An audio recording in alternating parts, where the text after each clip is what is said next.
Hi, welcome back to another episode here at Kibbetech. Come see what we got going on this week.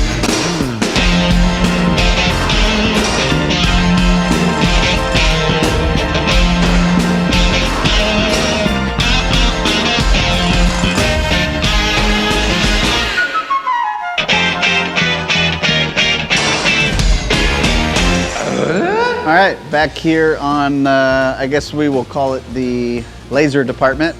We got all the accessories for the laser unboxed. So it did come with an air compressor, dust collector. There's actually a couple more stuff in boxes over there that we didn't take out yet because they told us not to. So must be fragile or something. And here's our new press brake. So this is an Express 80 from Bystronic.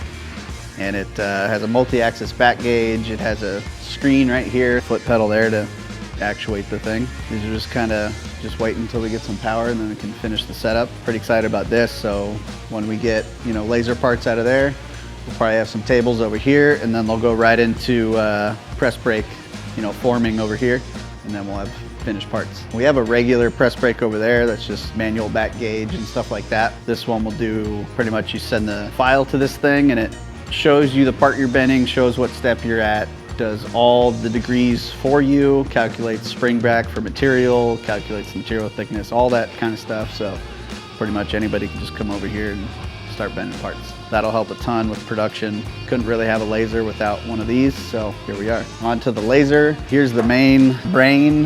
Whole bunch of science going on in there. I don't know what any of this does.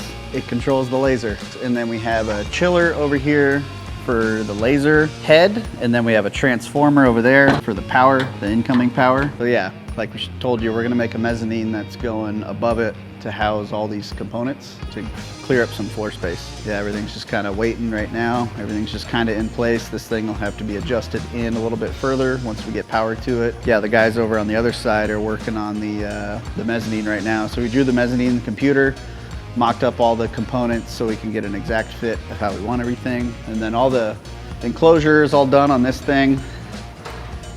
As you can see, it's got a roof, it's got sides, there's doors over there that close, so it's fully enclosed. That's why we have the dust collector. Hopefully keep all the smoke and smell and dust down over here.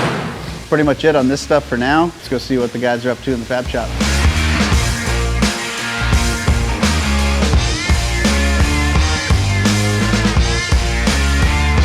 All right, over here we got all the parts for the mezzanine. So I got to drill holes and we got to weld some stuff.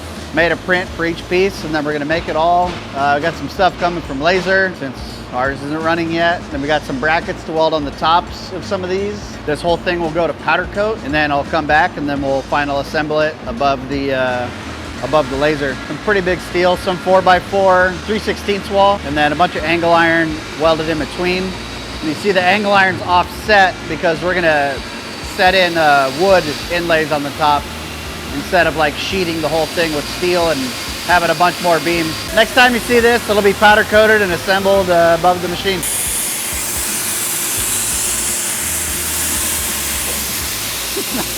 Howdy!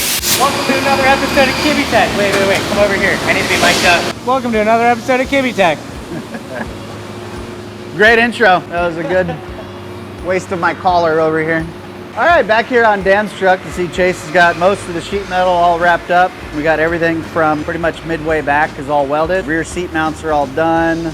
Front seat mounts are all done. So these are little bosses that are threaded and they actually have tabs on the underside that they weld to, and then that welds to the chassis. So it's not just the sheet metal. And these are actually captured, so these won't leak from the outside, inside, outside. And then our electric seat slider assembly will actually bolt to these. And it'll have 6 inches of seat adjustment. We'll show more on that later when we get the seats in there. Got the harness bar for the rear seat done. So this is for the shoulder belts for the third seat. Yeah, he's just welding away right now. Once he's done with that, we'll probably jump to the front suspension, and then after the front suspension and tires and everything are on, then we'll double check our clearances on the firewall side and then start doing the sheet metal on the firewall. Progress has been good. All the sheet metal's turning out really nice. All the bead rolls are coming out bitching. So pretty cool.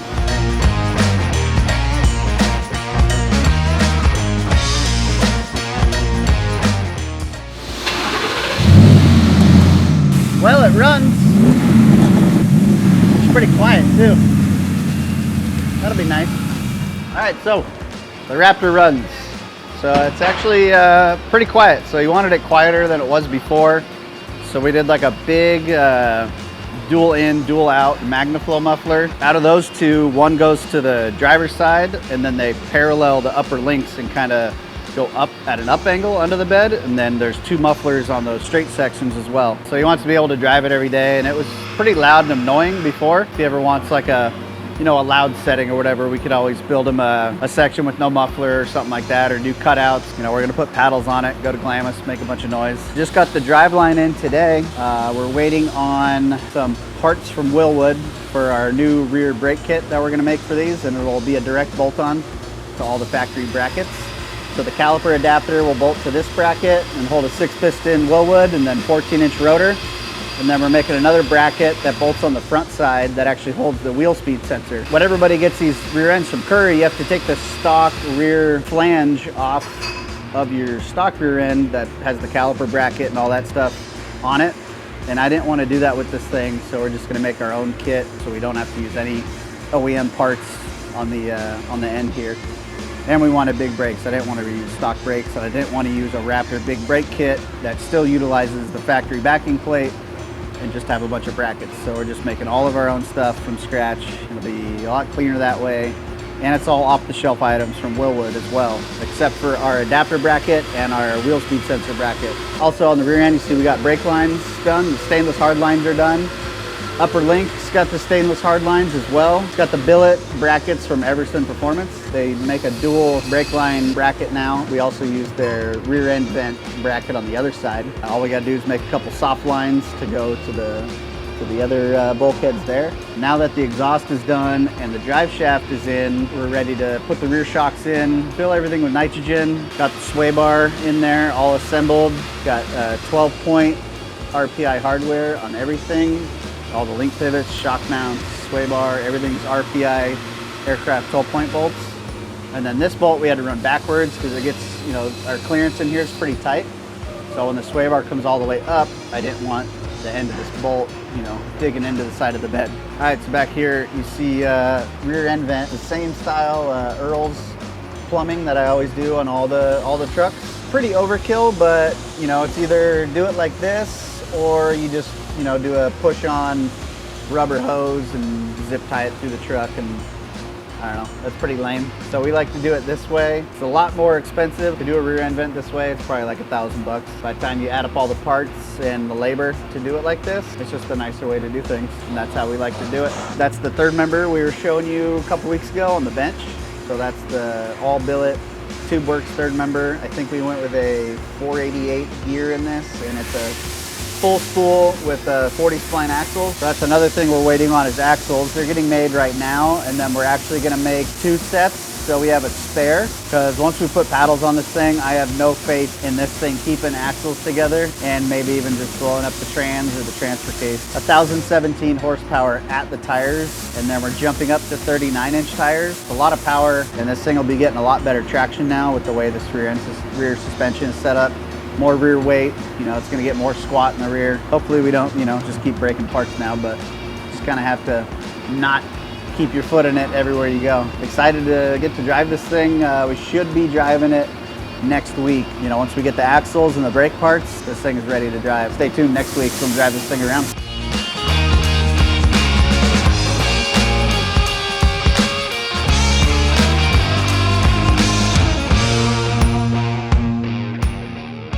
What's up, Matt? What are you working on? Trailing arm day. Trailing arm day. Trailing arm day. Trailing arm? Trailing arm?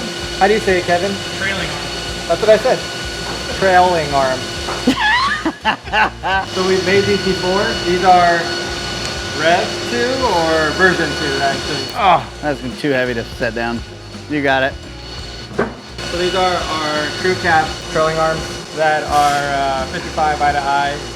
These are going on a Tundra, I believe. We've made these before, but we actually changed the style a little bit. We made them a little longer, give them a little bit more of a little nicer perspective, I guess, proportions. And then everything else is pretty much the same. We added some more aesthetic to the pockets. We actually increased the depth of the pockets to help take some more weight out. We made a few of these now, so now we have a good understanding of how far we can take the cross section without really having to worry about it. So we were able to pull out another 15 to 20% of weight on these versus the first variation that we did. Kevin actually programmed this one.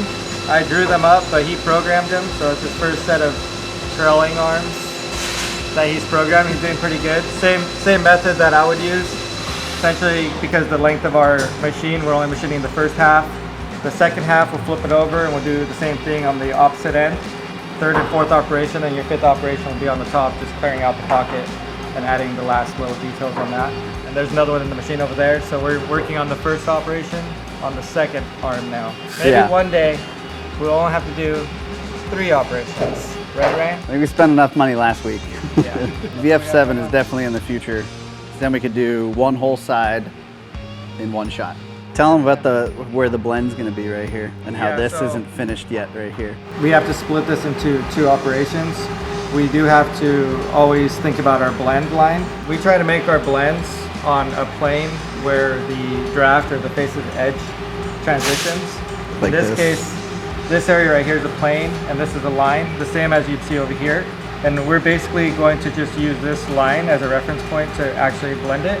When it blends, you might see a small change or small imperfection here, but it's so minimal that it would almost be impossible to see once the blend happens. So we try to keep the blends in an area where there's a transition rather than going through the middle of the arm or in an area where it'd be really noticeable. We also have this false face right here with a bore, and this is when we slide this arm over, we're actually going to use this face that he machined as a Z work offset so that our height is correct, and then this hole is a datum so that we'll touch off for the second operation, and that'll actually keep everything nice and true as far as first off to second off. It's a lot of talking on my part. Yeah, there you go. Toast on trailing arms. Toasty arms.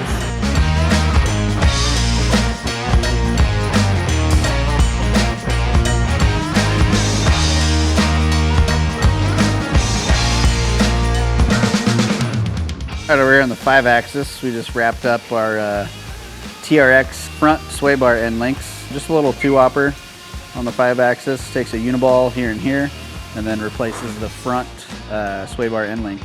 So a little more strength and won't bind as bad as the stock one, but just another cool trinket to buy for your TRX.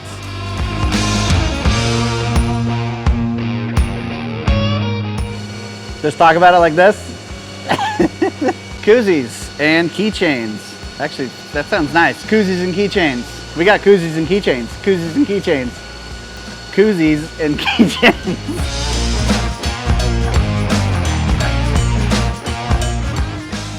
All right, back to our favorite time of the day. Questions on the internet. What brand laser? It is a Bodor laser. It's a combo machine. A couple guys asked this. Now that you're getting your laser in-house, are you gonna start selling weld-it-yourself kits? No, never. I will never sell a weld-it-yourself anything unless it's like part of a kit and it's a shock mount and that's the part that you install. If we're not doing the install, then we'll do that. None of our A-arms or components will ever be sold as a weld-it-yourself kit. We do sell cage kits for like the Chevy 1500s, but nothing, no suspension parts will ever be sold as weld-it-yourself. I'm not interested in seeing somebody weld our parts together in their mom's basement with a flux core MIG welder or something like that, and then that person takes his truck out, does a big stupid jump for Instagram, and then everything just blows apart, and then they post a picture of our part broken that they welded because they did it wrong. I'm just too particular about everything, and everything has to be perfect, and that's why we do everything in-house. Here's one from Rahal. I don't know if I said that right. Notice the Raptor and 1500 kit do not have the plate shock towers, but instead have tubular towers. Is there a benefit to this? Well, what you're seeing is the shock tower built for the longer shocks. If that was built at a plate, then it would just be this massive plate structure shock tower, which doesn't really work well for the longer shocks on those 4-wheel drive kits that you're talking about. So that's why we did kind of a plate and tube shock mount style. Yeah, just I don't want to build a big plate shock tower that would just literally block your engine, so you would never be able to like change your spark plugs or anything like that easily. So that's why we do it out of tube. There's a bunch in here. Now you got to do powder coating and anodizing. No, don't want to do that stuff ever. That's a dirty job that I don't want to get into, and our guys take care of us and do a good job of what they do, so we're going to stick with them. And that's just more EPA involved. Clifton, since you primarily build luxury pre-runners, would you be interested in doing a luxury Ultra 4 rock crawler? Sure. We're actually building one right now that we can't show you, but it's basically an Ultra 4 with a steel cab and windows and all that good stuff. Yeah, we could definitely build one of those. All right, George F. Great stuff, brother. Thank you, brother. All right, well, that's enough questions for today. Like, subscribe, share the page, go to our website, buy all of our stuff, koozies and keychains. We got some of those. Thank you again. See you next week.